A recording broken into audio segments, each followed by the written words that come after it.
प्राप्तीसी उपाय हरि प्राप्तीसी उपाय धरावे संताची ते पाय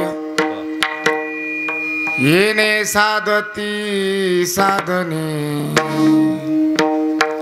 तुटती भवाची बंधने संतावेन प्राप्ती नाही संतावीन प्राप्ती नाही ऐसे वेद देती ग्वाही येणे साधती साधने तुटती भवाची बंधने एका जनार्दनी संत एका जनार्दनी संत पूर्ण करीती मनोरथ येणे साधती साधने तुटती भवाची बंधने पांडुरंगा करू प्रथम पांडुरंगा करू प्रथम नमन पांडुरंगा करू प्रथम नमन पांडुरंगा करू प्रथम नमन दुसरे चरण संतांचे या दुसरे चरण संतांचे या दुसरे चरण संतांचे या यांच्या कृपादाने कथेचा विस्तार यांच्या कृपादाने कथेचा विस्तार यांच्या कृपादाने कथेचा विस्तार यांच्या कृपादाने कथेचा विस्तार बाबाजी सद्गुरुदास तुका बाबाजी सद्गुरुदास तुका बाबाजी सद्गुरुदास तुका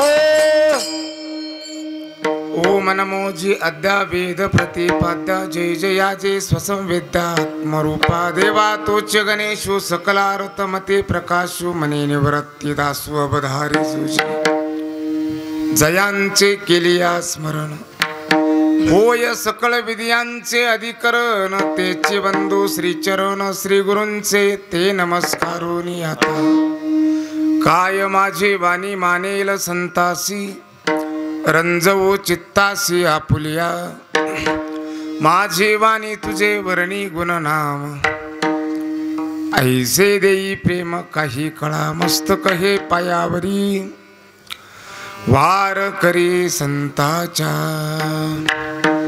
समचरण सरोजम सांद्र नीलांबुदाभम जगननिहित पाणी मंडनम मंडनानाम तरुण तुलसीमाला कंधरम कंजनेत्रम सदय धबलहासम विठ्ठलम चिंतयामि विठ्ठल विठ्ठल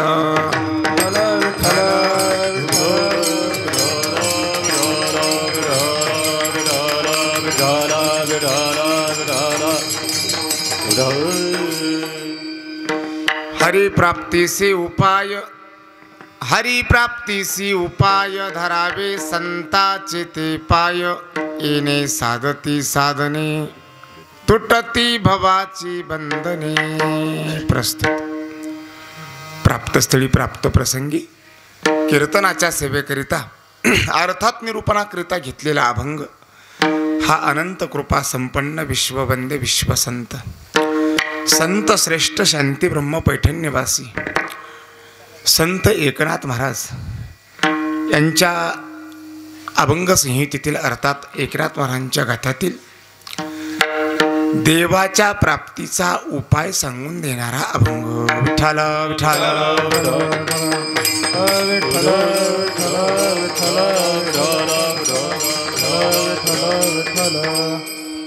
अजून थोडं स्पष्टीकरणाने सांगायचं ठरलं तर अभंग 4 चरणाचा आहे. पहिल्या चरणामध्ये हरीच्या प्राप्तीचा उपाय सांगितला एक. दुसऱ्या चरणामध्ये हरीची प्राप्ती झाल्यानंतर जीवाला होणारा लाभ सांगितला तुटती भवाची बंधने हा जीवाला होणारा लाभ सांगितला.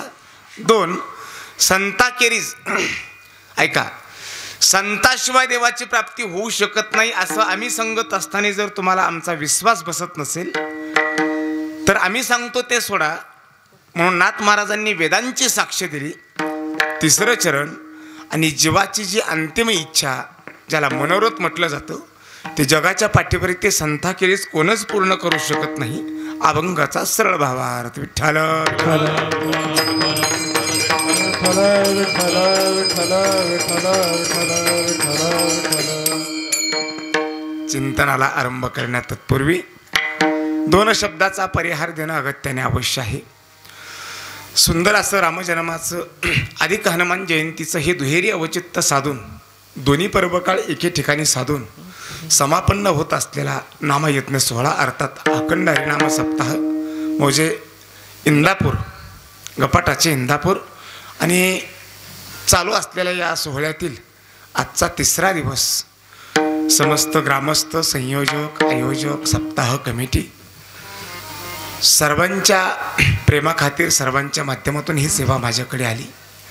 ज्यांच्या माध्यमातून मला फोन आला ज्यांच्या माध्यमातून ही सेवा आली ते आपल्या गावचे असणारे हरिभक्तीपरायण परमस्नेही परमादरणीय या चॅनलचे मालक हरिभक्तीपरायण वैभव महाराज कुलकर्णी यांनी फोन केला. तदनिमित्ताने बऱ्याच वर्षाचा गॅप पण येण्याचा योग आला. मागच्या 5-6 वर्षापूर्वी 1-2 कीर्तनं या गावामध्ये केली होती. त्यावेळेची 2च माणसं परिचयाची, एक टेलर आणि दुसरा कोळी महाराज. म्हणजे 2 परिचयाची होती.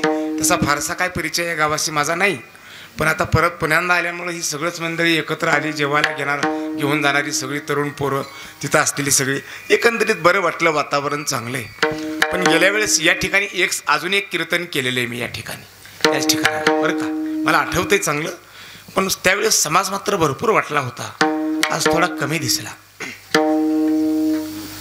का त्या आंब्यासारखं होत आहे. मग आंब्याच्या झाडाला जेवढा तोर लागतो तेवढ्या कैऱ्या लागत नाहीत असं असतंय का नाही. जेवढ्या कैऱ्या लागतात तेवढे आंबे होत नाहीत.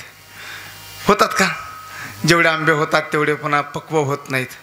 झाले तर ते कुडीत येत नाहीत. कुडी आले तर आडीत येत नाहीत. आडीत आले तर सगळे पिकत नाहीत. अशी गाळण परमार्थामध्ये होतच असते. पण ऐका, ज्याला स्वतःच्या आत्मउद्धाराची फिकीर आहे त्यानं नेटाने परमार्थ करावा. विठ्ठल विठ्ठल विठ्ठल विठ्ठल विठ्ठल विठ्ठल विठ्ठल. थोडं टाळ व्यवस्थित वाजवा. काही करू नका. तुमचा हात चांगला आहे पुराण. काही करायचे नाही. नवीन आहेत पण चांगला हात आहे त्यांचा. हां, अजून 1-2 वर्षांनी ते चांगले होणार आहेत. ही सर्वच गावातली मंडळीत काही मुलं उभारलेली. गुरुदत्त बारकरी शिक्षण संस्था सागर महाराज. बरं बरं बरं त्यांची मुलं आहेत. मला समाधान वाटलं होतं. म्हणलं गावातलीच आहेत काय की. आणि एवढी गावातली उभा राहिल्यावर गावातला सप्ता केलेला पांग फिटला ना. हे गावाचं वैभव असतं महाराज. हो, खरं सांगू, एवढी मुलं जर गावातली उभा राहिली का तर हीच खरी गावाची संपत्ती आहे. बाकी काय उपयोग आहे. सप्ताहातून हेच आउटपुट घ्यायचं असतं. तसं झालं नाही. असू द्या, तुम्ही तुमच्या घरी झोपून आला थपटून आणि तुम्ही कीर्तनाला आले. असं नाही करायचं. असू द्या. सर्वच टाळकरी मंडळी सुंदर असे गायनाचार्य. काय महाराजांचं नाव आहे. ऋषिकेश महाराज दराडे. नाव ऐकून बरं का. गोडाबाजे महाराजांचा. ही सर्वच गावातील मंडळी असतील. पाठीमागं हनुमंतरायाचं अधिष्ठान असेल. समोर बसलेले सर्व वयोवृद्ध ज्ञानवृद्ध तपोवृद्ध. 2 मृदंगाचार्य गोड आहेत. हार्मोनियम वादक सुद्धा गोड आहेत. पाहिजे तेवढं देतात. आता बरेच लोक त्रास देतात आम्हाला. मी डायरेक्ट सांगत असतो बंद करा. पण हे तसं नाही. हां, करेक्ट गोड देतात. गोड आवाज हात आहे त्यांचा. ही सर्वच मंडळी गोड आहेत. ज्ञानोबा तुकोबारा जशी बुद्धी देते. सिस्टीम सुद्धा छान आहे बरं का. पुन्हा राहून जायचं सिस्टीमचं. एवढं मोठं त्याचं विचारायचं ते सगळं करत आहे. छान सिस्टीम आहे. तसा माझाच आवाज बसलाय कार्यक्रमाने. थोडं समजून घेण्याचा प्रयत्न करा. ज्ञानोबा तुकोबारे आपल्याला जशी बुद्धी देतील तसं संकल्पित वेळेत प्रामाणिक या अभंगावरती चिंतन करू. विठोबा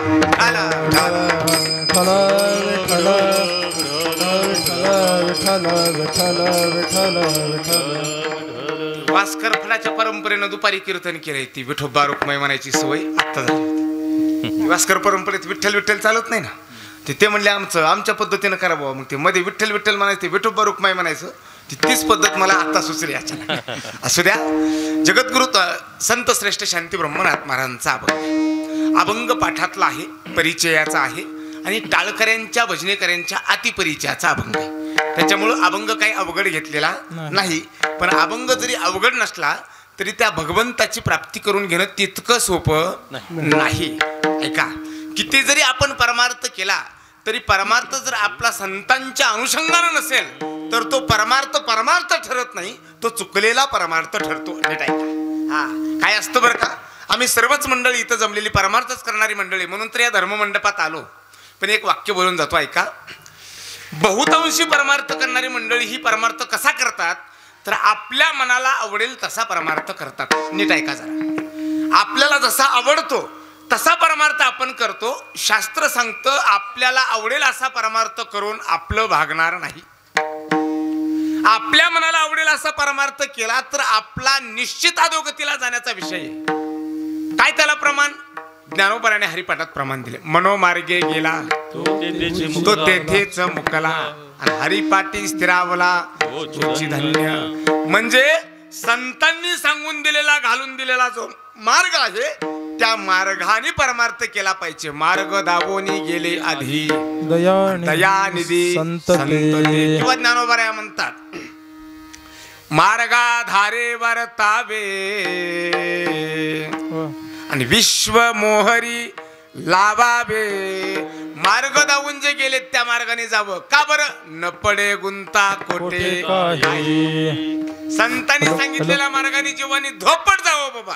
जीवाचं त्याच्यात कल्याण आहे. विठाल विठाल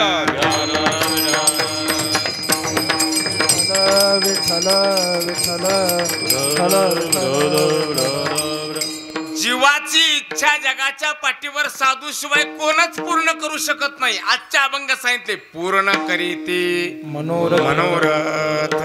जीवाची इच्छा ही साधूच पूर्ण करू शकतो. काय जीवाची इच्छा आहे हो? काय इच्छा आहे? प्रत्येक जीवाशी शास्त्राने साधारण 3 इच्छा सांगितल्या. जरा नीट ऐका. 3 इच्छा सांगितल्या प्रत्येक जीवाच्या. 3 गोष्टी प्रत्येकाला वाटतं असाव्या, असल्या पाहिजेत. 3 गोष्टी काय काय असावं वाटतं?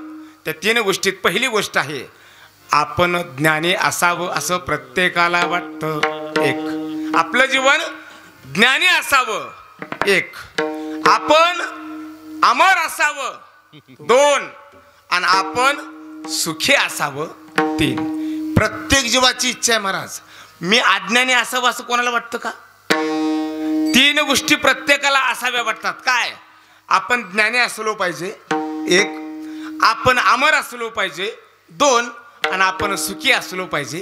3 या उलट 3 गोष्टी कधीच येऊ नयेत आमच्या जीवनात असंही आम्हाला वाटतं. कोणत्या 3 गोष्टी त्या? मी थोडं शास्त्रीय बांधेल बोलतो बरं का.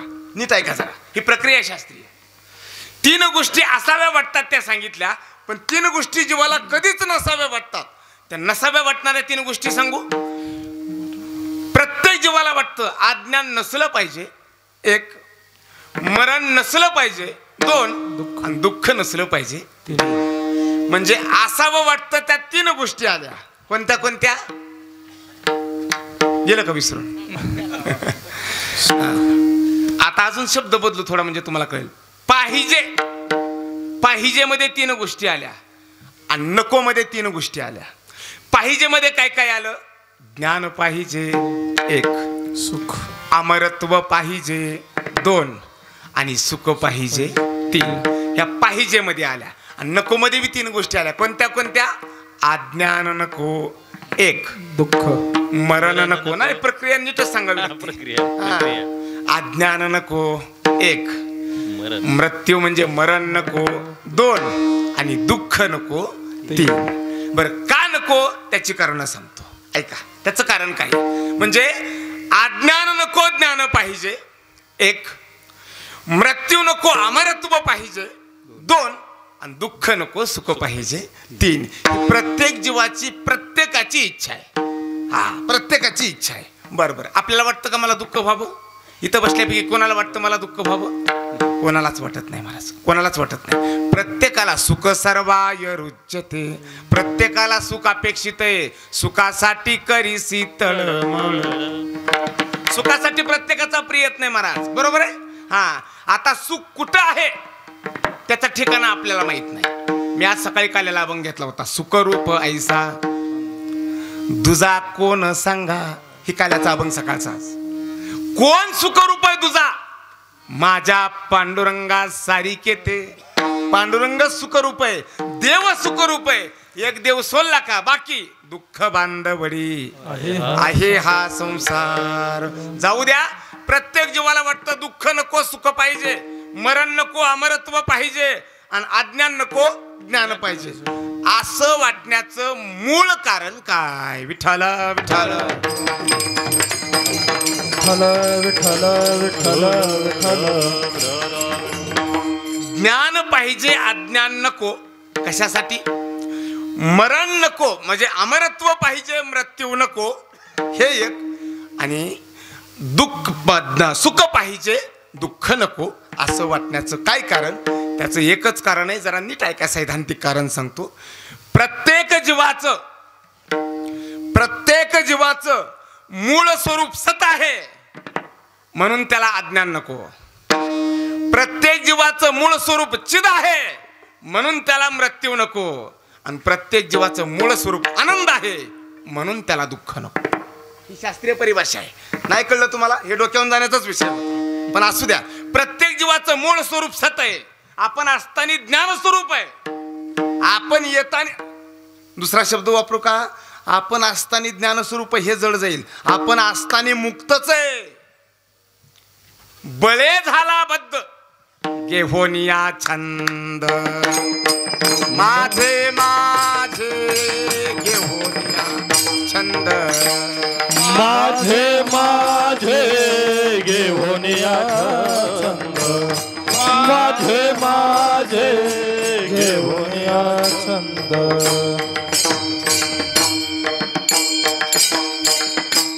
मुक्त होता म्हणजे पूर्वी ज्ञान स्वरूपच होतो आपण. आपल्या ज्ञानावर अज्ञानाचं आवरण आलं. असलं कळत नाही का तुम्हाला? किती वर्ष सप्त्याच आहे? जुना असेल सप्ताह, 15-20 वर्ष जास्ती. होय का? लय महाराज वाट लावली मग.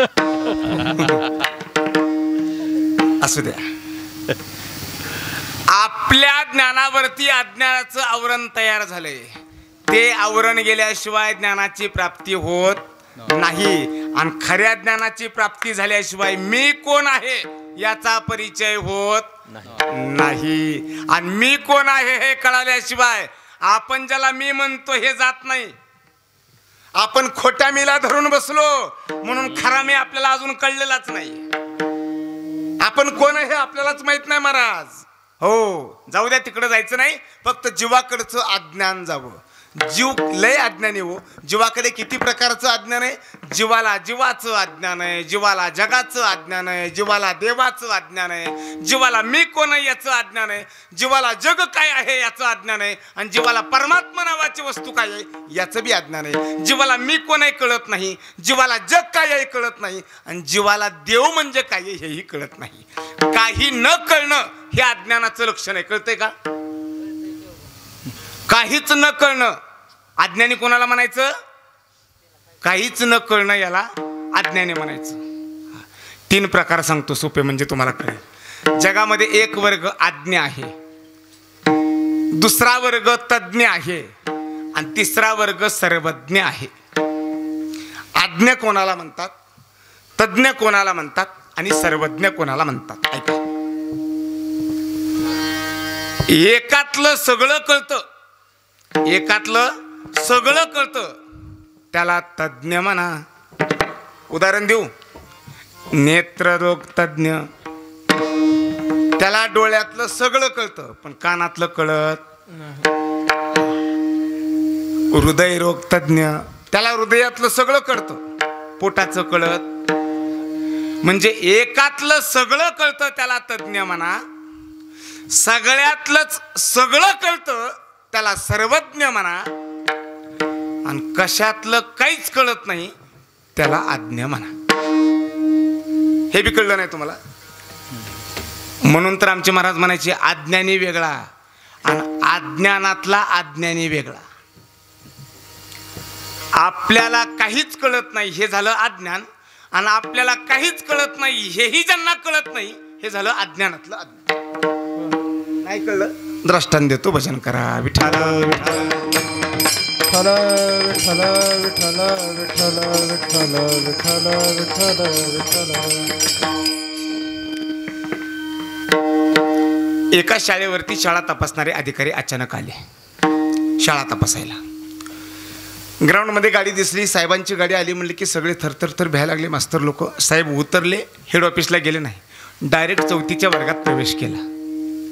चौथीच्या वर्गात गेल्यावर तिथले वर्ग शिक्षक उठले, आपल्या साईडला उभा राहिले, साहेबाला खुर्ची दिली. साहेब खुर्चीवर बसले नाही, सगळे विद्यार्थी उठले, नमस्कार केला, खाली बसले. साहेबांनी आल्याबरोबर विचारले विद्यार्थ्यांना, प्रश्न विचारू का? सगळे विद्यार्थी स्वरात म्हणले, विचारा सर. मी अज्ञानातला अज्ञानी कसा असतो ते सांगतोय. आपल्याकडचं अज्ञान गेलं पाहिजे. अज्ञान बरं, पण अज्ञानातलं अज्ञान लय वाईट. ऐका,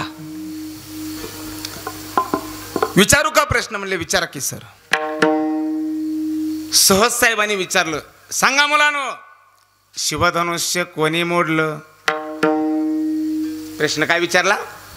शिवधनुष्य कोणी मोडलं? सगळी मुलं गप्प, एकाने उत्तर दिलं नाही, सगळ्यांनी खाली माना घातल्या. गुरुजीला वाटलं, मी साहेबांना वाटलं मी अचानक आल्यामुळे मुलं घाबरली का काय बुवा, येत असताना बी सांगायला ना काय यांना, कोणीच हातवरी करीना. शेवटी साहेबांनी सांगितलं, तू शेवटच्या बेंचवरला उठ बाबा, तू शेवटच्या बाकड्यावरला उठ, उभा राहिला उभा. सांग शिवधनुष्य कोणी मोडलं? ते पोरग घाबरत घाबरत म्हणलं, साहेब कोणी मोडलं आपल्याला माहित नाही, आपण मोडलेलं नाही म्हणलं.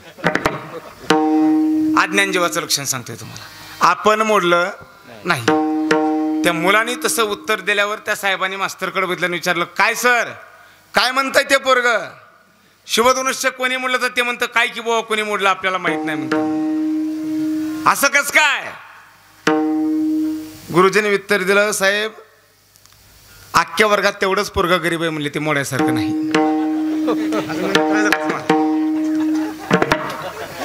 पोरगा अज्ञानी, मास्तर अज्ञानातला अज्ञानी.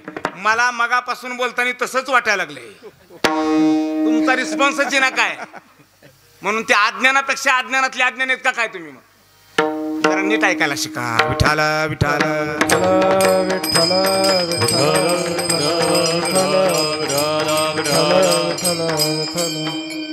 मास्तरनं उत्तर दिलं, पोरगले गरीब म्हणले, साहेब मोडायसारखं नाही.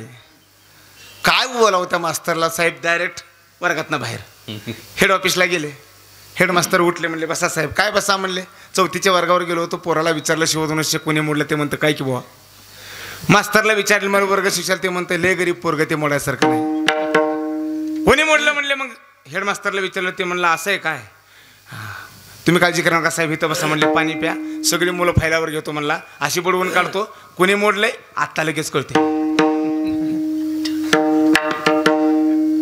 आता मधलं सांगत नाही.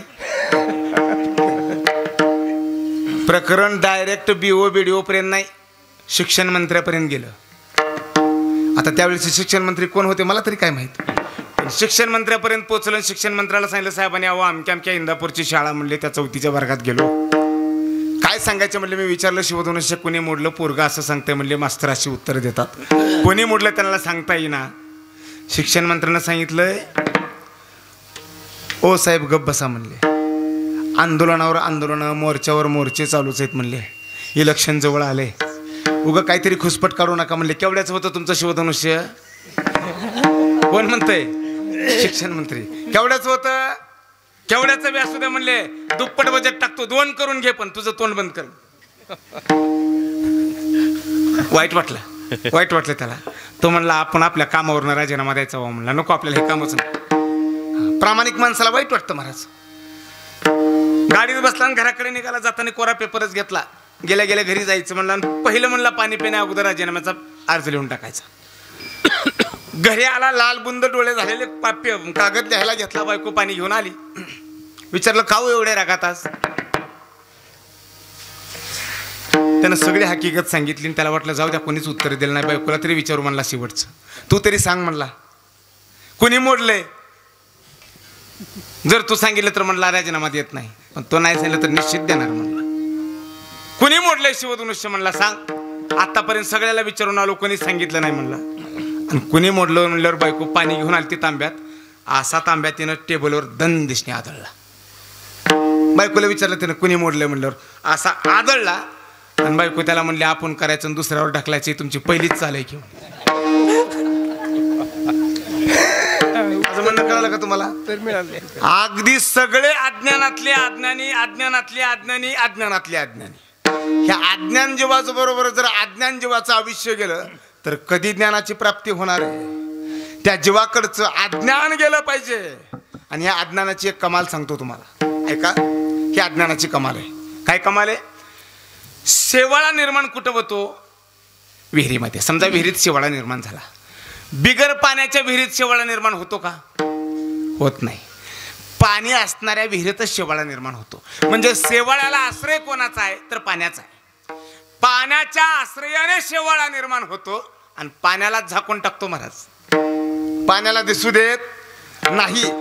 तसं परमात्म्याच्या अधिष्ठानावरच हे अज्ञान निर्माण झाले आणि परमात्म्याला झाकून टाकले.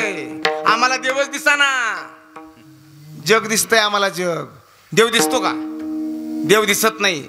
संताला विचारलं तर संत सांगतात जग दिसत नाही. जिकडे पाहे तिकडे चतर भुज गोपाळू, जिकडे पाहे तिकडे चतर भुज गोपाळू, जिकडे पाहे तिकडे भुज गोपाळू, जिकडे पाहे तिकडे चतुर्भुज गोपाळे. लाजले गे माय आता कोणा ओवाळू, जिकडे पाहे तिकडे, जिकडे पाहे तिकडे चतुर्भुज गोपाळू. लाजले गे माय आता कोणा ओवाळू, जिकडे पाहे तिकडे, जिकडे पाहे तिकडे सर्व गोपाळ.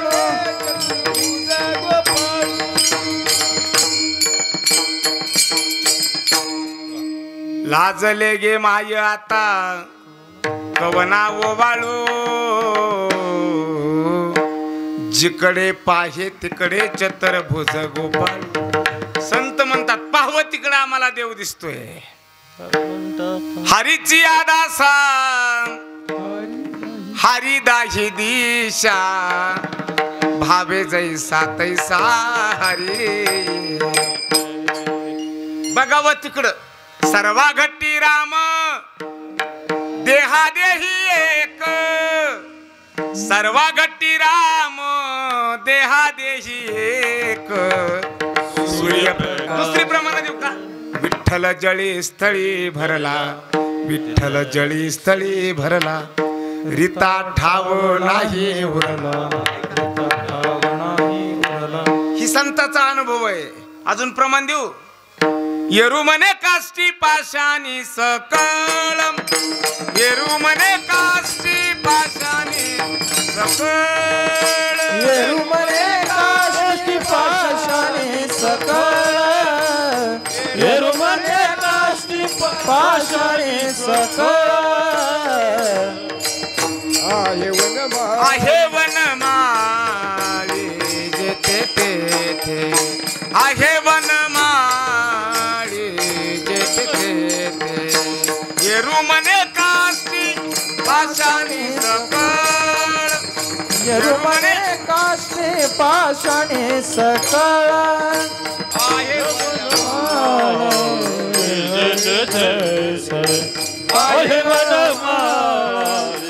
आहे तैसे येरू मने काष्टी पाशानी सकळ, येरू मने काष्टी पाशानी सकळ.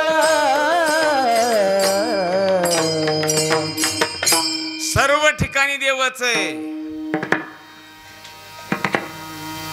कहा पद डारू देखे अनेरा,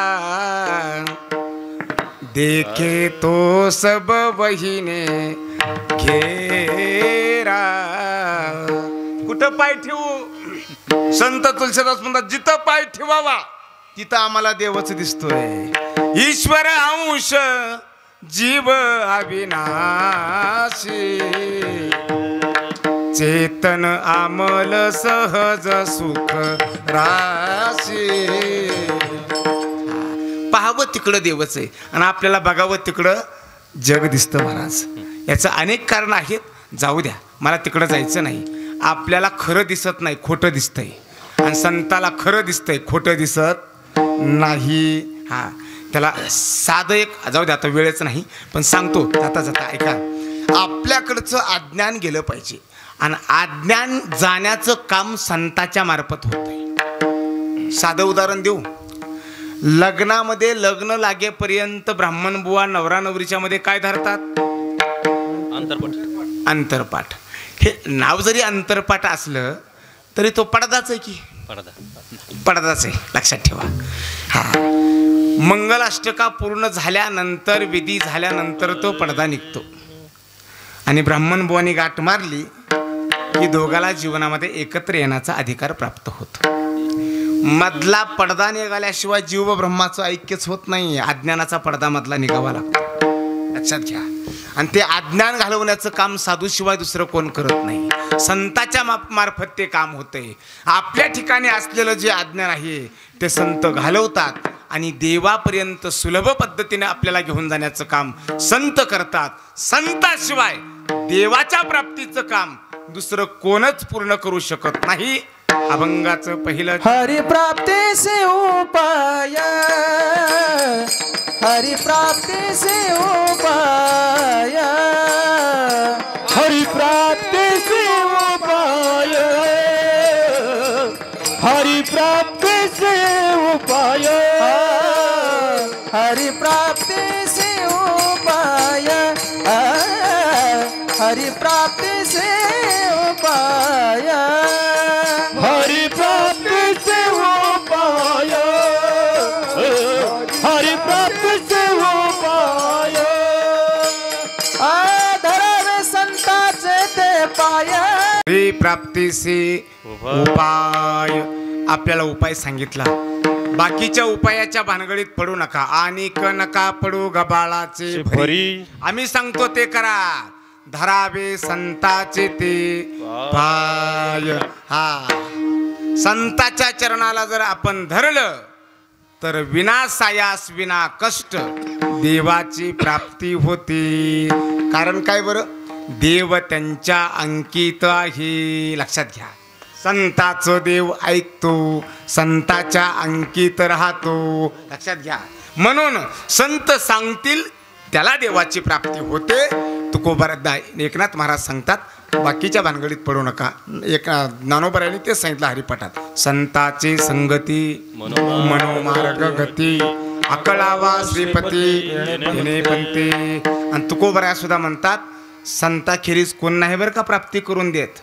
उदाहरण देतो तुकोबरायाच्या जीवनातलं. तुकाराम महाराजांचं आयुष्य 42 वर्षाचं. 42 वर्ष तुकोबराया जगले.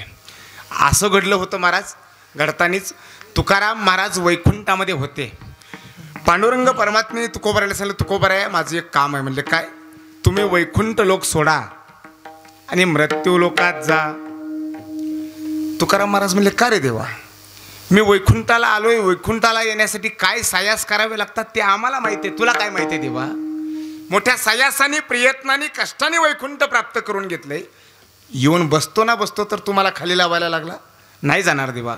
देवाने सांगितलं तुकोबराया तुम्ही जा खाली, तुमचं काम आहे. हरी भजनी हे ढवळिले जग. या जगतामध्ये अधर्म वाढलाय, धर्माची रीत या समाजाला दाखवा. या समाजामध्ये पाप वाढलंय, पुण्याचा मार्ग या समाजाला दाखवा. एकंदरीत माझ्या भक्ती मार्गाचं लक्षण, भक्ती मार्गाचा हा जो मार्ग आहे तो समाजाला दाखवून द्या. तुम्ही खाली जा. तुकाराम महाराजाला देवाने आग्रह धरल्यावर तुकाराम महाराज म्हणले खाली जातो देवा, पण एका अटीवर. म्हणले काय? संताचे पाय का धरायचे बघा. काय? तुकाराम महाराज म्हणले देवा आता खाली जातो, पण गेल्यानंतर पूर्वी इतकी साधना होईल, पूर्वी इतकं अनुष्ठान घडेल सांगता येत नाही. कमी होईल, जास्त होईल. मला न्यायला तुला यावं लागेल तर मी जातो, अन्यथा जाणार नाही. देवाने सांगितले येतो ना मग तुम्हाला न्यायला मी. तोंडी सांगू नको, वचन दे. देवाकडून तुकोबारांनी वैकुंठात वचन घेतलंय. देवाने वचन दिलं तुकाराम महाराज जा तुम्ही, तुम्हाला न्यायला मी स्वतः येतो. बर वचन घेतलं तुकाराम महाराजांनी वैकुंठ सोडलं.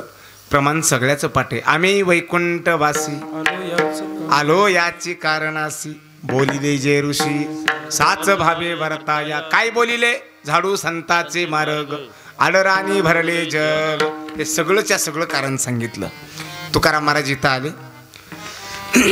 20, 25, 30 वर्ष उलटून गेली. बाकीचं कथानक सांगायचं नाही, लागल तेवढं घेतो. 42 वर्षाचं आयुष्य तुकोबाऱ्याचं 41 वर्ष उलटून गेले आणि 42वं वर्ष लागलं. 42वं वर्ष लागले की तुकाराम महाराजाला जाण्याची चिन्ह लक्षात यायला लागली. संताला कळतं, आपल्याला कळत नाही. जाण्याचं लक्षण तुकोबाऱ्याच्या लक्षात आलं. तुकाराम महाराज म्हणले 42 वर्ष माझं आयुष्य संपलंय, आता मला जायचंय. आणि देवाने वचन दिले मला न्यायला येतो म्हणून, पण अजून यायला तयार नाही. काय करावं?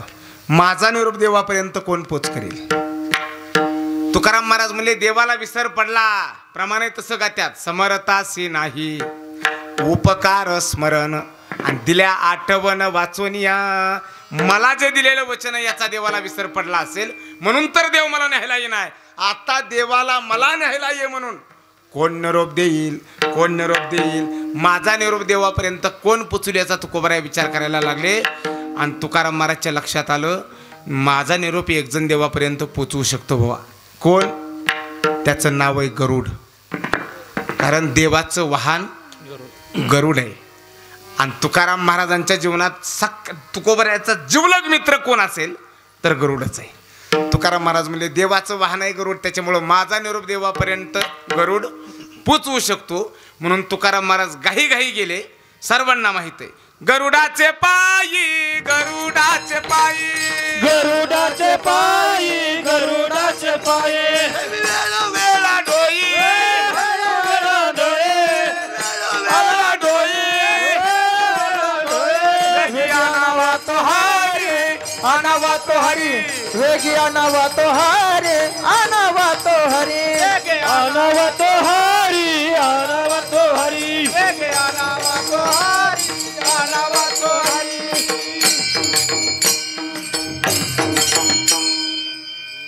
गरुडाच्या पायावर तुकाराम महाराज जाऊन नतमस्तक झाले. गरुड लाजला आणि गरुड म्हणतो तुकाराम महाराज माझ्या पाया पडता मज पा मरासी काय थोर पण पाय सोडा, पाय सोडा. तुकाराम महाराज म्हणले माझं काम आहे तुझ्याकडे म्हणून पाय धरलेत. नियम सांगायला लागलो तुम्हाला, आपलं जर एखाद्याकडे काम असलं तर त्याच्या अगोदर पाय धरावे मग काम विचारावं. तुकाराम महाराजांनी पाय धरले, सांगितलं माझं काम आहे रे बाबा म्हणून पाय धरतो. तुकाराम महाराजाला गरुडाने सांगितलं एक काम काय, तुमची 100 कामं करतो तुकोबारा, पाय सोडा. तुकाराम महाराजांनी गरुडाला सांगितलं 100 कामं करणारे आम्ही नाही, उभ्या आयुष्यात एकच काम केलं, एक गाव आम्ही विठोबाचे नाम, विठोबाचे नाम आणि दुसरे मज नाही. आता दुसरं आम्ही काहीच केलं नाही. पांडुरंग ध्यानी, पांडुरंग म्हणी, जागृती स्वप्नी, एवढंच काम आहे आमच्या जीवनात. दिनरजनी हाची धंदा, एकच काम केलं आम्ही आमच्या आयुष्यात. एक काम आहे म्हणजे काय आहे सांगा. देव मला न्यायला येतो म्हणला होता, माझं आयुष्य संपलंय, मी त्याची वाट पाहतोय, माझा तेवढा निरोप द्या ना देवाला. देहूचा तुकाराम तुझ्या डोळ्यात प्राण आणून वाट पाहतोय, त्याला आणायला जा, एवढंच सांगा गरुडा. गरुडानं सांगितलं माझा तो अधिकार नाही, मी नाही सांगू शकत तुकाराम महाराज. तसं म्हणलं तुकाराम महाराज म्हणले ठीक आहे, तुला काय माझं बर्डन नाही बुवा, नाही सांगायत, ठीक आहे. परत निघाले. तुकाराम महाराज परत चालल्यावर आपल्या मित्राचं काम आपण करू शकलो नाही याची खंत, याचं वाईट वाटलं त्याला. आणि लांबवरती गेल्यावर तुकाराम महाराजाला गरुडाने हाक मारले, तुकाराम महाराज इकडे या. म्हणले काय? मी नाही तुमचं काम करू शकत, पण मी सांगतो तिथं तुम्ही गेले की तुमचं काम होईल. धरावे संताचे ते याच्यासाठी सांगतो, मी सांगतो तिथं तुम्ही गेले की तुमचं काम होईल. म्हणले कुठं जावं? त्यांनी सांगितलं देवाची पत्नी, पाय लक्ष्मीचे हाती आणि तिसी यावे काकुलती, लक्ष्मीकडे जा, आई साहेब तुमचं काम करतील. तुकाराम महाराजाला आशा निर्माण झाली, गेले पाय लक्ष्मीचे हाती तिच्या पाया पडतात आणि काकुलती येऊन सांगतात देवाला सांगा तेवढं माझं काम. त्यांनी सांगितलं माझे हाल मला माहिती आहेत. लक्ष्मी आईसाहेब सांगतात मला एकाच अंगाची सेवा करू देतो बाबा, दुसऱ्या अंगाला हात सुद्धा लावू देत नाही. हे ज्याचं त्याला माहीत असतंय, मी नाही तुमचं काम करू शकत तुकाराम महाराज. दोघांनी सांगितलं नाही म्हणून परत निघाले. लक्ष्मी मातेने सांगितलं ठीक आहे, चाललाय परत, मी सांगते तिथं जा, तुमचा निरोप पोचेल. म्हणले कुठं? शेषापाशी. देव कुठं विश्रांतीला जातो?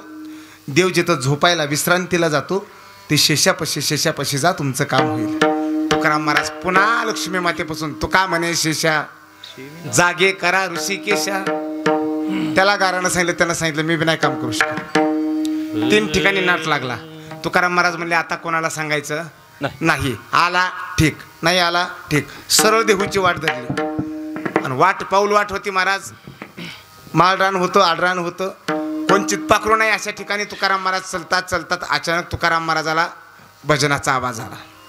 उंच आकाशात उडलेली पताका दिसली. टाळाचा, मृदंगाचा, विठोबा रुक्माई भजनाचा गजर ऐकायला आला कानावरती. तुकाराम महाराज म्हणले, ज्या ती पताका उंच फडकलेली दिसते, मृदंगाचा आवाज येतो, टाळाचा आवाज येतो, नामस्मरणाच्या गजराचा आवाज येतो, त्या अर्थी 100% कोणीतरी महात्मा दिंडी घेऊन पंढरपूरला चालला. आपण थोडं थांबलं तर आपलं दर्शन होईल. एक अधिकारी साधू पुढे चलत होता. हजारो महाग वारकरी त्यांच्या चलत होते. भजन करत करत करत निघालेले. तुकाराम महाराज थांबले. तिथपर्यंत दिंडी आली. ती साधू तुकाराम महाराजाला दिसल्याबरोबर तुकाराम महाराज दंडवट घालतात. त्या श्री संतांची ये माथा चरणावरी, साष्टांग हे करी दंडवत, पाया पडतात. त्या साधूने विचारलं, का हो, कोण आपण? त्यांनी सांगितलं, मी देहूचा तुकाराम. बरोबर, कुठं चाललात तुम्ही? त्यांनी सांगितलं, पंढरपूरला चाललो. बरोबर, पंढरपूरला जात जा बरं का. बाई बाई जाते ग माहेराला, बाई बाई जाते ग माहेराला. तिथं सुख आहे, माहेरात सुख असतं, सासरी सुख नसतं.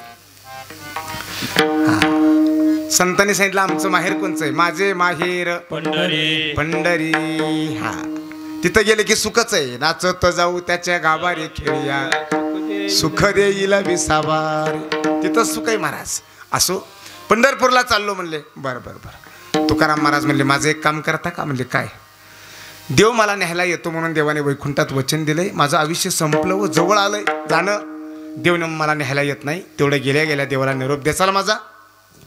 देहूचा तुकाराम डोळ्यात प्राण आणून तुझी वाट बघतो, एवढं सांगा. ठीक आहे. त्या साधूनं निश्चिंती दिली. साधूनं सांगितलं, काळजी करू नका. पाया पडायच्या अगोदर, देवाला नमस्कार करायच्या अगोदर मी तुमचा निरोप देवाला देतो. आणि असं म्हटल्यानंतर तुकाराम महाराज म्हणले, बरं ठीक आहे, कोणीतरी देतो म्हणले. तुकाराम महाराजांनी विश्वास ठेवला. हा, संतांची पायी हा माझा विश्वास ठेवला. तो साधू पंढरपुरात पोहोचला. चंद्रबाकीचं स्नान झालं. देवाच्या दर्शनाच्या रांगेत उभा राहिला. देवापशी गेल्याबरोबर दर्शन घेण्या अगोदर त्या साधूने देवाला सांगितलं, हे पांडुरंगा, देहूचा कोण तुकाराम म्हणून तुझा भक्त आहे? तो तुझी डोळ्यात प्राण आणून वाट पाहतोय, इथं काय उभा विटेवरती? त्याला न्यायला येतो म्हणून काय तू वचन दिलं होतं काय? असं म्हणल्यावर विटेवरचा पांडुरंग खडबडून जागा झाला. त्याच्या लक्षात आलं सगळं. अरे हो म्हणले, दिलं होतं वचन. हे गरुडा म्हणून देवाने जी मोठ्यानं हाक मारली गरुडाला. गरुड म्हणला, देवाने आज एवढ्या स्पीडमध्ये हाक मारली, काय कारण आहे? गरुड पळत आला आणि गरुडाने विचारलं, काय देवा? त्याने सांगितलं, चल लवकर. म्हणले, कुठं जायचंय? देहूला जायचंय म्हणले, तुकोबाऱ्याला आणायला. कोणाला म्हणतोय देव? गरुडाला. गरुडाला तुकाराम महाराजाला आणायला जायचे म्हणून देवाने सांगितल्यावर गरुडाला अत्यंत आनंद झाला. गरुड म्हणला, कोणी काम केलं काही बुवा माझ्या मित्राचं, पण काम झालं. तुकाराम महाराजचं काम, माझ्या मित्राचं काम झालं म्हणले. कोणी केलं असं ते करू, पण आनंद झाला. चला देवा बसा. आणि तुम्हाला सगळ्याला माहित आहे, तुकाराम महाराजांना न्यायला देव परमात्मा कशावर बसून आला होता? गरुडावरी बैसोनी माझा कैवार आला, आहे का नाही? तुकाराम महाराज म्हणतात, जे देवाच्या भेटीचं, देवाच्या प्राप्तीचं काम गरुडाने केलं नाही, आईसाहेब देवाची पत्नी लक्ष्मी मातेनं केलं नाही, देव जिथं विश्रांतीला जातो त्या शेषानं केलं नाही, पण देवाची माझी भेट घालून देण्याचं काम संतांनी केलं. तुम्ही सनकादिक संत मन विता कृपावंत, एवढा करावं उपकार, केला संतांनी उपकार. तुकोबाराय म्हणतात, जे काम मोठ्या मोठ्याकडून झालं नाही ते काम माझं देवाच्या प्राप्तीचं संताकडून झालं. तुकोबारायासारख्या महात्म्याला देवाच्या प्राप्तीसाठी जर संताकडे जावं लागत असेल, मग संत सांगतात ते काय चुकीचं आहे. धरावे संताचे ते पाय, हरी प्राप्तीचे उपाय. जर संताखेरीज तुम्ही दुसरीकडे जाल तर देवाची प्राप्ती होऊ शकत नाही. अभंगाचं द्वितीय चरण. तेन साधती साधन, तेन साधती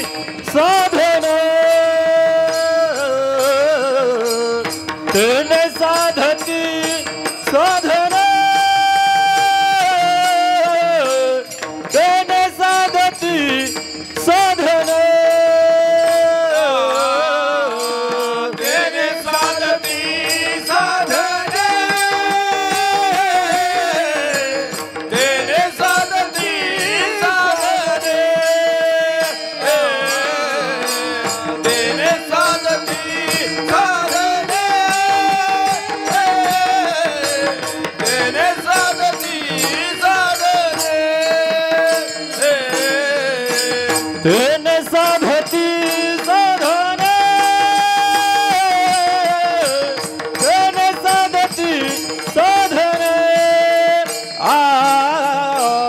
तेने साधती साधन तेने साधती साधन तेने साधती साधन तेने साधती साधन तेने साधती साधन तेने साधती साधन तुटती भवाची बंधने तुटती भवाची बंधने तुटती भवाची बंधने तुटती देहाची बंधने साधती साधन तेने साधती साधन तेने साधती साधन तेने साधती साधन तुटती भवाची बंधने तुटती भवाची बंधने तुटती भवाची बंधने तुटती भवाची बंधने तेने साधती साधन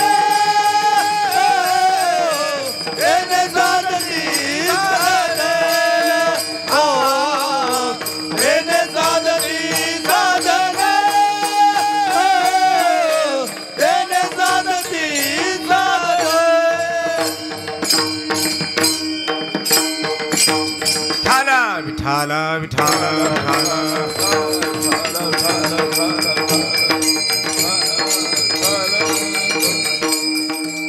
येणे साधती साधने तुटती भवाची बंधने. येणे शब्द संताच्या चरणाकडे बोट करतो बरं का. संतांची संगती जीवनात लाभली की साधती साधने. बरं, आणि दुसरं फळ तुटती भवाची बंधने. भवबंधन तुटतं म्हणजे जीव या जन्म मृत्यूच्या तडाख्यातून मुक्त होतो. लक्षात घ्या, भवबंधन म्हणजे हेच आहे. संसाराला म्हटलंय, जन्म मरणाला म्हटलंय. हे संसार म्हणजे जन्म मरण म्हणजे हे सगळं प्रपंच. यातून जीवाला भवबंधनातून मुक्त करणारं कोण आहे? संतच आहेत. यातून या जाळ्यातून बाजूला काढणारे साधू संतांशिवाय दुसरं कोणी नाही. तुकोबाराया सांगतात, आम्ही सांगून टाकले या जगाला प्राण्या मायेचा बाजार, लटिका व्यवहार सर्व हा संसार, वाया येरझार हरिबीन. हा, देवाचं भजन नाही केलं आणि या जाळ्यात जर गुंतून पडला का तर महाराज सांगतात, भावाची ये पुरी वाहवसी. वाहत जावं लागेल बाबा. मग तसं त्याच्यासाठी नरदेह मिळालेला नाही. जेने हा जीव दिला दान तयाचे करीन चिंतन. मग भगवंताचं चिंतन करा. उठा उठा जागे व्हारे आता, स्मरण करा पंढरीनाथा. भगवंताची सेवा करा, जागे व्हा. अजून तुमची वेळ गेलेली नाही. या देहामध्ये एकच तास परमार्थ घडला. त्या राजाचं नाव आहे खटवांग राया. भाग्यदशा कैसे कळो आने, भाग्यदशा कैसे कळो आने, भाग्यदशा कैसे कळो आने, भाग्यदशा कैसे. एक तास उरला खटवांगरायासे एक तास उरला खटवांगरायासे रायासे भाग्यदशा कैसी प्राप्त झाली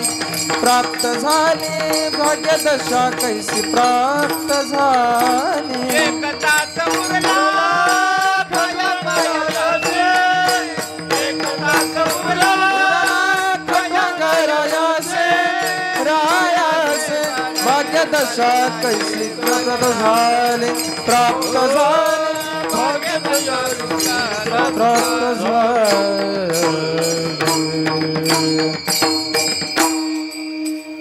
उभ्या आयुष्यातला एकच तास परमार्थ केला खटवंगरायानं, त्याला भाग्यदशा कैसी प्राप्त झाली. शेवट चरण सांगते, सापडला हरी तयाला साधनी एका जनार्दनी हरी बोला हरिमुखी गाता हरपली चिंता त्या नाही मागुता जन्म घेणे. याच ट्रान्सलेशन तुकोबराय करतात. त्यांची सरली येरझार झाला सफळ व्यापार. हा, त्यांची येरझार संपली बाबा. त्यांना आता येणं जाणं नाही. तैसे येण्याची शरीरा येणे सरे किंबहुना येरझारे चिरापडे. संपलं की येणं जाणं शब्दाचा अर्थ जन्मनं मरणं त्यांच्या जीवनात राहिलं नाही. देव पहावयासी गेलो देवची होवोनी ठेलो. असं होऊ शकतं या देहामध्ये ठरवलं तर हा नरदेह म्हणजे आमचे महाराज सांगायचे जंक्शन स्टेशन. तिथून कुणीकडेही गाड्या जातात. कुर्डवाडीला आमच्या इकडे स्टेशन आहे. हैदराबादला जायचं म्हणलं जाता येतं. चेन्नईला इकडं कुठेही जातो मी. इकडं जायचं म्हणलं पुणे मुंबई इकडं जळगाव कुठंही जाता येतं. जंक्शन स्टेशनवरून कुणीकडेही प्रवास करता येतो.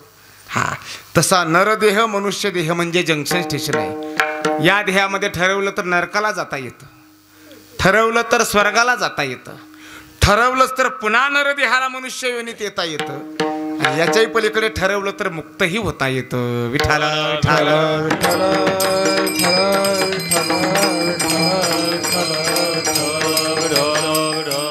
ह्या चारीतनं कुठेही जाता येतं. पण ठरवलं तर जाता येतं. अजून आपलं ठरलेलं हे ध्यानात ठेवा.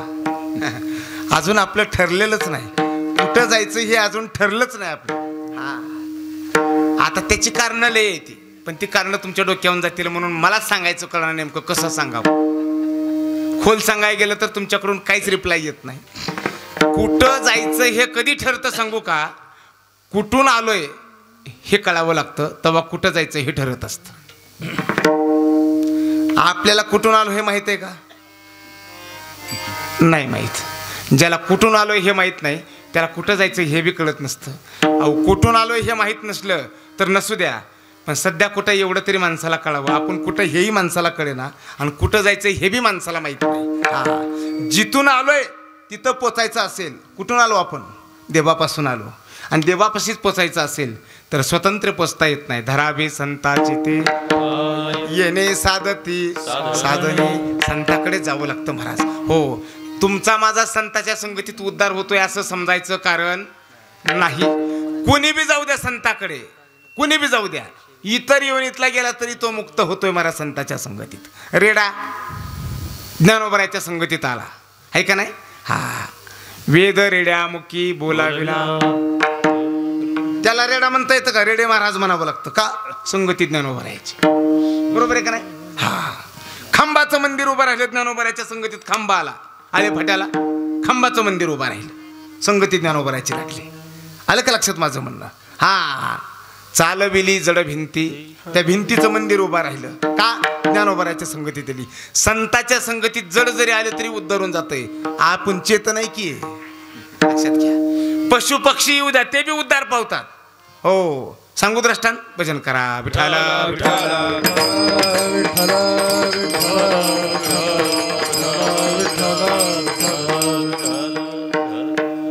एक साधू पायी प्रवास करत होता आणि सोबत एक शिष्य आपलं सेवेला असावं म्हणून घेतलेला.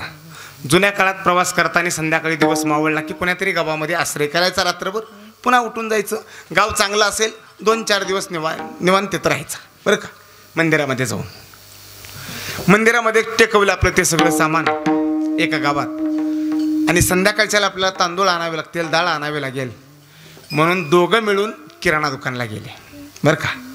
त्या किराणा दुकानदाराने एक पोपट पाळलेला होता. मोठा शेठजी होता तो, होलसेल व्यापाराचं दुकान त्याचं, आणि त्यानं पोपट पाळला होता. त्याचा पोपटावर लय जीव होता महाराज. तो घरी जेवाय चालला तरी पिंजरा सोबतच घेऊन जायचा. घरून जेवून दुकानाकडे निघाला की पिंजरा घेऊन यायचा ना, पुढे अडकवायचा. तो पोपट सांगेल तसं ऐकायचा, बोलायचा. पण तो पोपट मात्र त्या पिंजऱ्यात राहून कंटाळला होता. तो गिराईक आले की प्रत्येक गिराईकाला आल्यावर म्हणायचा, राम राम राम राम, माझं काम आहे तुमच्याकडे एक. काय हो? मला सुटण्याचा मार्ग सांगा. कोण म्हणायचं? शहाणा होता तो. पिंजऱ्यात अडकलेला पोपट शहाणा होता, सुटण्याचा मार्ग विचारित होता. आताचा पोपट पिंजऱ्यातनं सुटायचा मार्ग विचारित नाही, पिंजऱ्यात काय काय करावं लागतं ते विचारत. हा, मी काय त्या पोपटाचं सांगतोय का? हा, ध्यानात घ्या. आणि बरेच दिवस गेले. लोकांनी म्हणायचं, काय तुला दुर्बुद्धी सुचली बाबा, पिंजऱ्यामध्ये राहा की. मालक तुला खायला पेरू पाहिजे असेल पेरू देतोय, हिरवी मिरची पाहिजे असेल हिरवी तुला जे जे आवडतं ते सगळं एका जागेवर मिळतंय का नाही? आम्हाला किती कष्ट करावं लागतात म्हणले, आणि उगाच म्हणतोय तू पिंजरा सोडायचा, वेडायच काय? लोकांनी असं म्हणायचं. काय तुला वेड लागलं म्हणले, चांगला संसार करत होता ना, आता वेड लागल्यासारखं परमार्थ करायला लागला म्हणतात की नाही लोक. असंच आहे ते, कशाला पिंजरा सोडायला लागला? प्रत्येकाने असंच म्हणावं. आणि अचानक त्या दिवशी साधू त्या ठिकाणी आले. साधू बघितल्यावर त्याला वाटलं ह्यांना विचारलं पाहिजे. म्हणलं, जय हरी महाराज. म्हणले, जय हरी. शिष्य तोपर्यंत पुढे गेला. महाराज काम आहे माझं. म्हणले, काय? मला सुटण्याचा मार्ग सांगा. सुटण्याचा मार्ग सांगा म्हणल्यावर साधूनं त्याच्याकडे बघितलं. 2 मिनिटं गप्प बसले आणि साधू धाड दिसणी चक्कर येऊन खाली पडला. साधू चक्कर येऊन खाली पडल्यावर सगळी दुकान थांबलं, गिराईक थांबलं, सगळं पाणी वगैरे आणलं, तोंडावर पाणी शिपडलं, सावध केलं. व्यापाऱ्यानं सांगितलं, काय घ्यायचं ते नंतर घ्या, ह्याला उचला आणि तुमच्या ठिकाणावर घेऊन जा, माझ्या अंगलट येण्याजोगं नको, ही तर माझ्या दारातून उचला पहिलं. त्या शिष्यानं उचललं, खांद्यावर मंदिरात टेकवलं. साधू शुद्धीवर आला. काय झालं होतं महाराज? म्हणले, काही नाही. गाव चांगलं होतं म्हणून दुसऱ्या दिवशी तिथंच राहिले. दुसऱ्या दिवशी आणायला गेला. पुन्हा त्या पोपटाने विचारलं, साधू मला सुटण्याचा मार्ग सांगा. साधू खाली पडला. 2-3 दिवस असं झालं, 3 दिवस असं झालं. ते शिष्य म्हणला, दुकानात गेले की तुम्ही बेशुद्ध पडता, मंदिरात आले की नीट होता, काय चाललंय नेमकं? साधूनं सांगितलं, आज शेवटचं आहे म्हणले, आजच्या दिवस चल दुकानला, तुला कळेल म्हणले काय चाललंय ते. आज शेवटच्या दिवशी गेले आणि विचारलं त्या पोपटाने, महाराज सुटण्याचा मार्ग सांगा. साधू पडला ना खाली. पोपटाने विचार केला, मी एवढं विचारलं की साधू खाली कोसळतोय आणि बेशुद्ध पडतोय. 100% साधूनं हाच उपाय आपल्याला सांगितलेला असावा. आपण तो उपाय करायला अडचण नाही. मालक कामामध्ये गुंतला असेल कुठंतरी, आणि पोपटाने डायरेक्ट महाराज पिंजऱ्यामध्येच असा धड दिसणी पडला. चोच अशी उघडी वाचलेली चोच आहे, आणि मान टाकली, डोळे पांढरे केले. जे असणारी कामगार होती ती पळत पळत मालकाकडे म्हणले, मालक. म्हणले, काय? आपला पोपट. म्हणले, काय झालं? जीव होता पोपटावर. काय झालं पोपटाला? म्हणले, काय नाही, पण कसं सांगावं? अरे काय झालं? त्या पोपटाने पंख पसरले. म्हणले, बरं. पोपट उलटा पडलाय. म्हणले, बरं. त्याची चोच अशी उघडलेली आहे. बरं. त्यांनी डोळे पांढरे केलेले आहेत. बरं. त्यांनी मान टाकलेली आहे. एवढं सगळं म्हणल्यावर डायरेक्ट मालक म्हणला, अरे मग मेला म्हणून सांग की, एवढं बाकी कशाला सांगतो? ते म्हणले, तुमचा आवडता आहे ना तो, मेला म्हणून कसं सांगायचं, बाकीचं वर्णन करता येईल. आणि मग मालकाला वाईट वाटलं. म्हणले, मेलाय म्हणल्यावर काढा आता पिंजऱ्यातून बाजूला. म्हणले त्याला. पिंजऱ्यातून बाहेर काढा म्हणल्यावर कुलूप काढलं. पिंजरा असा उघडला आणि पोपटाला बाहेर काढल्यावर पोपटाने आकाशामध्ये भरारी घेतली. पोपटाला सुद्धा साधूचा उपयोग झाला. सुटण्यासाठी पोपटाला सुद्धा उपदेश साधूचा फायद्याचा ठरला. तुम्हा आम्हाला का ठरणार नाही? म्हणून किती बी परमार्थ करा, साधूच्या संगतीत नसाल तर सुटका होत नाही. म्हणून येणे साधती साधने, तुटती भवाची बंधने. हा, आता वेळ संपत आली आपली. एक भक्तिविजयमधली गोड कथा आठवली होती मला. भक्तिविजयमध्ये एक कथा आली बघा. हरपाल नावाचा एक मोठा गुंडगिरी करणारा एक डाकू आहे. त्याचं नाव आहे हरपाल. तो लोकांना आडवत होता. जिथं डोंगर आहे, जिथं दाट झाडी आहे, अशा ठिकाणी जाऊन लोकांना अडवायचा. त्याचं कथा आली त्या चरित्रामध्ये. त्याचा नियम होता, लोकाला लुटायचं, जेवढं रोज लागतंय घरामध्ये तेवढं घ्यायचं आणि बाकीचं जगाला वाटून टाकायचं. उद्यासाठी काही कमवून ठेवत नव्हता. किती बी रुपयाचं लोकांकडून लुटलं तरी, आज जर घरात 500 रुपये लागत असतील 500 काढून घ्यायचा, बाकी जगाला वाटून टाकायचा, असा नियम होता त्याचा. एक दिवस तो तिथं थांबलाय आणि सकाळी सकाळी ज्ञानेश्वर महाराज आणि नामदेव महाराज यात्रा करण्यासाठी ज्यावेळेस आले होते, दोघं तीर्थयात्रा करत करत त्याच वाटेनं आले आणि बघितलं महाराज. बघितल्याबरोबर त्याला वाटलं अरे साधू संतांचं येणं झालंय. मग पाया पडला आणि त्यानं सांगितलं आमच्या घरी सकाळची न्याहारी करायला चला. ठीक आहे. नामदेव महाराज म्हणले चला, सकाळचं कशाला नको म्हणायचं आपलं. दोघं मिळून त्याच्या घरी जेवायला गेले. त्यानं बसायला टाकलं. बायकोला सांगितलं स्वयंपाक कर. बायकोनं सांगितलं रोजचं रोज तुम्ही कमवून आणता, उद्यासाठी 1 रुपया कमवून ठेवत नाही, आज तुम्ही कोणाला लुटलं नाही, घरात काय आणून दिलं नाही, आणि मग कशाचा स्वयंपाक करायचा. खरंय म्हणला, आपल्या घरी आपण साधू बोलवला, पण आता असा उपाशी पोटी जाऊ द्यायचं नाही. तू इथं बस, मी आत्ता कोणाला तरी म्हणला जाऊन लुटून आणतो आणि लगेच स्वयंपाकाला तुला पीठ मीठ आणून देतो, पण तोपर्यंत साधूला घरी थांबवून ठेवायची जबाबदारी तुझी. बायकोनं सांगितलं ठीक आहे, मी यांना थांबवून ठेवते, जा तुम्ही. घाई गेला महाराज त्याच्या जागेवर. दुपार झाली, 3 वाजले, 4 वाजले, एक बी शिकार येईना. वाईट वाटलं, म्हणला आता काय करावं. 10 वाजता जेवायला बोलवलेले साधू संत, 4 वाजले तरी साधूला आपण जेवायला घालू शकलो नाही. कोण्या तोंडाने घरी जायचंच नाही म्हणला. वाळली लाकडं गोळा केली, ढीक घातला, पेटवली आणि चिता पेटवून त्याच्यामध्ये प्रवेश करायचा ठरवला बरं का. स्वतः अग्नी प्रवेश करायचा ठरवला त्यानं. हां, आणि आता अग्नीमध्ये प्रवेश करणार म्हणलं की पांडुरंग परमात्मा विटेवरून गायब. पांडुरंग सांगतो मला जावं लागतंय रुक्मिणी. का? आता तो मरायला तयार झालाय. तो जर मेला तर घरी काहीच घेऊन जाणार नाही, आणि तो जर घरी घेऊन काय नाही गेला तर ज्ञानेश्वर महाराज आणि नामदेव महाराज माझे भक्त सकाळपासून उपवासीत, त्यांच्या पोटात अन्नाचा कण नाही, त्यांच्यासाठी मला काहीतरी करावं लागतं. आईसाहेब रुक्मिणीने विचारलं काय करता मग. म्हणले आता मला त्याच्याजवळ जाऊन त्यानं मला लुटलं पाहिजे असं काहीतरी करतो. देवाने सगळे सोन्याचे अलंकार अंगावरती घातले आणि देवाने माळ काढली. कारण माळ का काढली तर चरित्र सांगतंय हारपाल माळ करायला लुटीत नव्हता, असा नियम होता त्याचा. म्हणून देवानं माळ काढली, रुक्मिणीपाशी दिली, सोन्याचे अलंकार घातले आणि घोड्यामध्ये रथावर असा रथ घेऊन टाप टाप टाप टाप घोड्याचा आवाज आला. चितेत प्रवेश करणार, अग्निकाष्ट घेणार. एवढ्यात आवाज आल्यावर म्हणला उशिरा का होईना पण शिकार चांगली आली, भरपूर सोनं याच्या अंगावर. असं देवाला गच्चीला धरलं. त्याला काय माहीत देव आहे म्हणून. जेवढं अंगावर होतं तेवढं सगळं काढून घेतलं. चरित्र सांगते अगदी अंगावरली कपडे सुद्धा उतरली आणि देवाला उघडा केला. ते नेऊन कुठेतरी ठेवलं. कोण्या सावकाराकडे पैसे उचलले, घरी पीठ मीठ धान्य आणून दिलं. शेजारनी पाजारनी बायका गोळा केल्या. स्वयंपाक लवकर करायला सांगितला. गावातले 10-5 वारकरी बोलवू म्हणला, यांच्यासोबत मोठी पंगत होऊन जाऊ दे आपल्या दारात. संध्याकाळी 5 वाजता पंगत बसली. रांगोळ्या वगैरे काढल्यात, केळीची पानं वाढली. सगळे साधू संत बसले, इकडून बसले इकडून बसले. मध्ये ज्ञानोबराया नामदेव महाराज बसले. पुंडली झाली. आता तोंडात घास घालायचा म्हणलं की ज्याला लुटलं होतं ते, ज्याला उघडं केलं होतं ते कोपऱ्यात येऊन थांबलं. थांबल्यानंतर नामदेव महाराज आणि ज्ञानेश्वर महाराज दोघं मध्ये बसलेले. ज्ञानोबराया म्हणतात नामदेवा ते उघडं कोण आहे बघ पलीकडे. तो तिकडं कोपऱ्यात कोण आले. नामदेव महाराजांनी सांगितलं ज्ञानोबा सकाळी 10चं जेवण संध्याकाळी 5ला मिळते. आता कोण कुणीकडे आलंय सांगायचे कारण. गपचिप ताटात आले ते पटकन खा म्हणले, सांगू नको. नामदेव महाराजाला तरी बी ज्ञानोबराया म्हणतात नामदेवा दिसत नाही का तुला ते उघडं. जगामध्ये ब्रह्म दिसे उघडे, उघडा आला पंढरपुरा.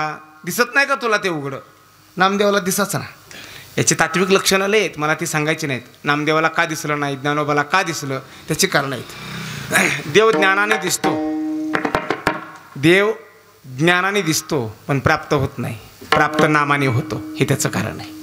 नामाने प्राप्ती आणि ज्ञानाने ओळख आहे बरं का.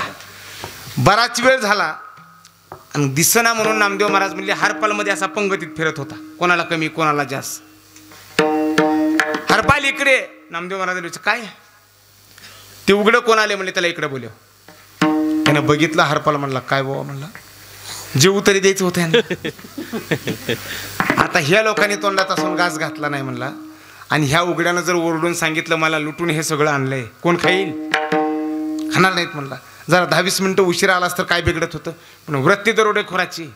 हातात लाकूड घेतलं आणि नामदेव महाराज सांगितलं तुम्ही जेवायला सुरू करा म्हणला, मी त्याच्याकडे बघतो. लांबूनच काठी घेऊन अंगावर धावलं. आता काठी पाटीत घालणार कोणाच्या? देव आहे तो.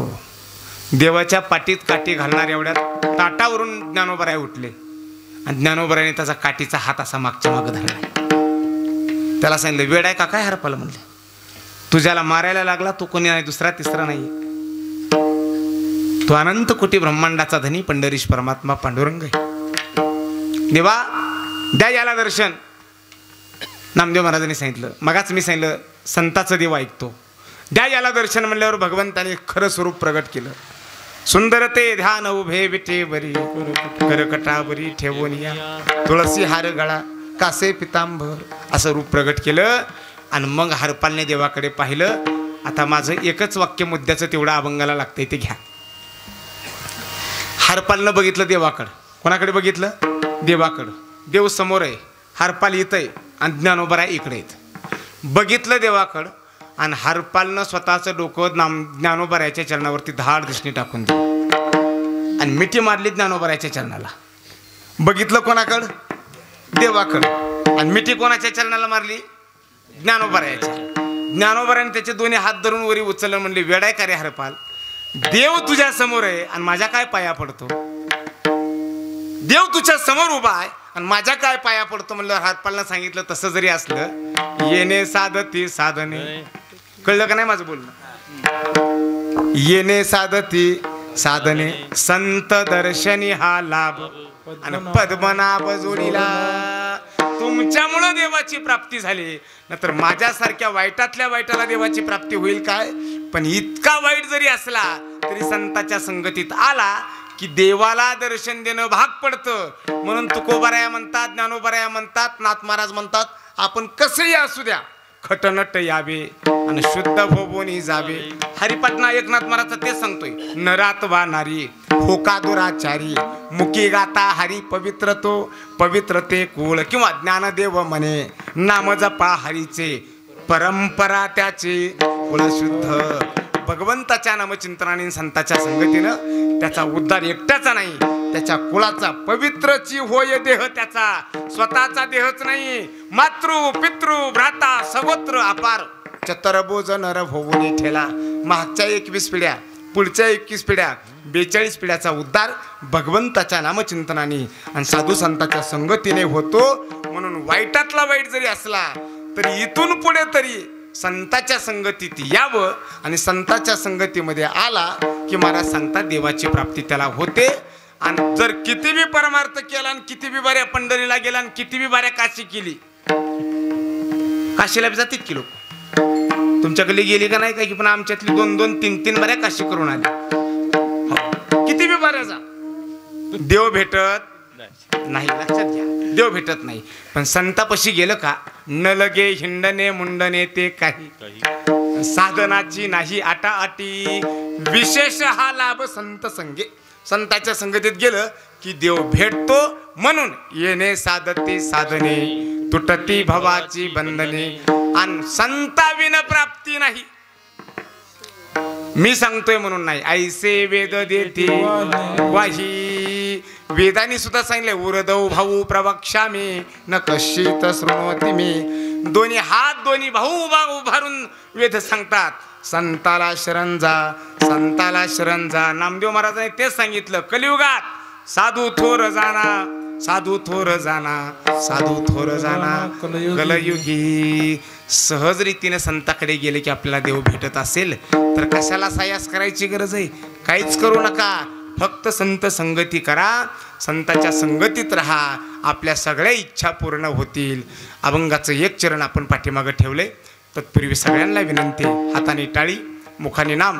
एकदा पांडुरंगाच्या भजनाचा गजर करू. विठोबा रखुमाई, विठोबा रखुमाई, रखुमाई, विठोबा रखुमाई, विठोबा रखुमाई, विठोबा रखुमाई, विठोबा रखुमाई, विठोबा रखुमाई, विठोबा रखुमाई, विठोबा रखुमाई, विठोबा रखुमाई, विठोबार घुमाए विठोबार घुमाए विठोबार घुमाए विठोबार घुमाए विठोबार घुमाए विठोबार घुमाए विठोबार घुमाए विठोबार घुमाए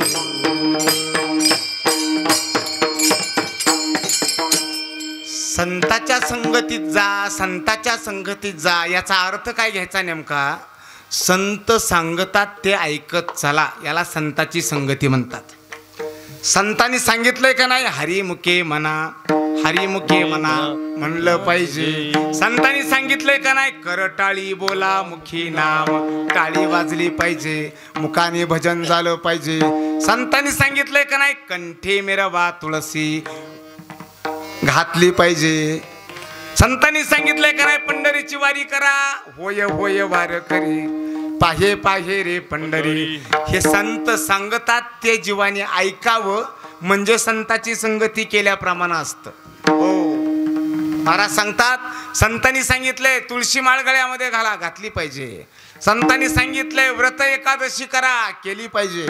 संत सांगतात पंढरीची वारी करा, हे सगळं ऐकलं पाहिजे बाबा. आपण ऐकावं, संताचं ऐकावं. संताच्या ऐकण्यात जीवाचं हित आहे, लक्षात घ्या.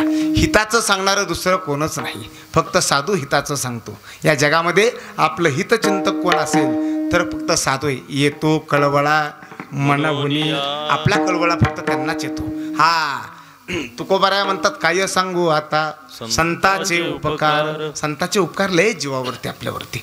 म्हणून संत सांगतात त्या पद्धतीने आपण जावं. तुकोबाराया म्हणले, आम्ही संताचं ऐकलं, ज्ञानोबाराया सांगतात ते ऐकलं. 1000 पारायण ज्ञानेश्वरीची केली, म्हणजे ज्ञानोबारायाचे आश्रित जीवन जगले. तुकाराम महाराज सांगतात आमचं जीवन सफळ झालं. एकनाथ महाराजचं जीवन बघा तुम्ही, 1000 पारायण ज्ञानेश्वरीची केली, आमचं जीवन सफळ झालं. आम्ही ह्या सप्त्याची त्या सप्त्याला पारायण करतो, एवढा मोठा सप्ताह करतो, पण पारायणाला आमच्यात माणसं बसलेली असतात 10, 5. किती माणसं आहेत आपल्या गावात पारायणाला बसली? 5-6 माणसं. किती अवकाळ आहे मला सांगा तुम्ही, आहे का नाही? एवढा मोठा सगळा डामडोला असतो, विण्याची अवकाळा तीच असते, असतं का नाही? हा, आपल्याला परमार्थच कळला नाही अजून. हा, एवढा मोठा सप्ताह आपण करतो, टाळ कुठे बी ठेवायचं, तुडवीत लोकांनी महाराजच्या पाया पडायला यायचं. प्रत्येक गावगाव आम्ही बघतो, टाळ तुडवीत लोक आमच्या पाया पडायला येतात. ही अवकाळ आहे परमार्थाची. टाळ शब्दाचा अर्थ सांगू का? टाळ शब्दाचा दुसरा अर्थ आहे पांडुरंग. दुसरा अर्थच नाही त्याचा. टाळ शब्दाचा दुसरा अर्थ आहे पांडुरंग. देवाला तुडवता आणि आमच्या पाया पडता. आम्ही लय धडे का म्हणून आमच्या पाया पडता. महाराज वेगळा आणि साधू वेगळा. संत कोणाला बी म्हणून चालत नाही. संत आपल्यासारखे नसतात. संत नव्हती जगा माणसात्या सारिके, आहे का नाही? समुद्र नदी नव्हे पैगा, पाषाण म्हणू नये लिंगा. संत नव्हती जगा माणसात्या सारिके. आपल्यासारखे दिसतात पण असताना आपल्यासारखे नसतात. तुकाराम महाराज सांगतात, आमचा काय अधिकार होता? रागवे सागरात पाषाण तारिले. देवाची ताकद, रामाने दगड तारली. संताची ताकद, तैसे तुकोबाचे अभंग रक्षिले. हा, ही संताची ताकद आहे, लक्षात घ्या. कृष्णाने बैलाची धार काढली होती. राधेला पाहून बोलले हरी, आणि बैल दुहितो नंदा घरी. बैलाची धार काढली कोणी? देवानी. आणि संताची ताकद इकडं तुकोबारायाने आमच्या बेलेश्वराच्या मंदिरापुढचा नंदी, दगडाचा नंदी, आणि त्या नंदीची धार काढली. देवाने जिवंत नंदीची काढली, तर तुकोबारायाने संतांनी दगडाच्या नंदीची धार काढली. संत काय ताकदीत कमी आहेत का? हरिपाठवाचा तुम्ही, हरी ते संत, संत ते हरी, ऐसे वेदचारी बोलतात. दुसरं प्रमाण, हरी ते संत, देवते संत, देवते संत, निमित्त त्या प्रतिमा. दोघांमध्ये नाममात्र भेद आहे. जो देव देऊ शकतो ते संत देऊ शकतात. एक सांगू, देवाला संत आवडतात आणि संताला देव आवडतो. लक्षात घ्या, हे नातं आहे. आपल्याला देव आवडतो का? आपल्याला देव आवडत नाही, नाही आवडत. आपल्याला फक्त कामापुरता देव आवडतो, एवढाच फरक आहे. आपल्याला तेवढा तात्पुरता देव आवडतो. हो, मी साधं विचारू का तुम्हाला? नाक अगोदर आहे का नथ अगोदर आहे? नाका अगोदर आहे. नाकामुळे नत आहे का नतीमुळे नाक आहे? नाकामुळे नत, बरोबर आहे का नाही? मग नत घेणारा आवडावा का नाक देणारा आवडावा? नाक देणारा आवडावा. मग आम्हाला नत देणारा आवडतो का नाक देणारा आवडतो? गेले विसरून खऱ्या देवा, तुका म्हणे कैसे आंधळे हे जग. हे का नाही? देवाला विसरून गेले महाराज. मग सगळ्याला परिणाम माहिती त्याचा. विसरली तया थोर झाली हानी न पचतील खानी 84चा. संत संतात अजून वेळ गेली नाही. उठा जागे व्हा, जागे व्हा, आता जागा रे बाहिनो जागा, काळ निजल्या नाडोनी भागा. संत सांगतात माळकरी व्हा, टाळकरी व्हा, वारकरी व्हा, साधू संताची संगती करा, देवाला विसरू नका, देवाच्या नामाला विसरू नका आणि संताच्या संगतीला विसरू नका. एवढी त्रिसूत्रे आपल्या जीवनात पाळली का संत सांगतात 100% त्याचं आत्मउद्धार आणि कल्याण होणार. याती नास्त्यत्र संशया एका जनार्दनी, न घ्या बा संशय निश्चयसी होय हरिरूप. संशयच घ्यायचा नाही महाराज. महाराज सांगतात संताची पायी हा माझा विश्वास, सर्व भावे दास झालो त्यांचा. संताचं होत चला, देव आपल्याला बरोबर भेटेल. सगळ्यांना एकदा विनंती, आता जसा कुचरपणा केला विठोबा रुक्माईचं भजन करताना, असा ज्ञानोबऱ्याचं भजन करताना करू नका. संताच्या मार्फत आपल्याला देवाकडे जायचंय या गोष्टीचं भान ठेवा. कदाचित देव कोपला तरी चालतो, पण संत जर कोपले तर आपलं पुन्हा कोणच भलं करू शकत नाही. लक्षात घ्या, देव कोपला तर देवाची समजूत संत काढू शकतात, पण संत जर आपल्यावर कोपले तर देव बी भेटत नाही, साधू बी भेटत नाही. जीवाच्या मागं पुन्हा जन्म मरणाची अवदसा लागते. या सगळ्यातून सुटण्यासाठी एकदा ज्ञानोबऱ्याचं टाळी वाजून भजन करा. ज्ञानेश्वर माऊली ज्ञानराज माऊली, ज्ञानेश्वर माऊली ज्ञानराज माऊली तुकाराम, माऊली ज्ञानराज माऊली तुकाराम, ज्ञानेश्वर माऊली ज्ञानराज माऊली तुकाराम.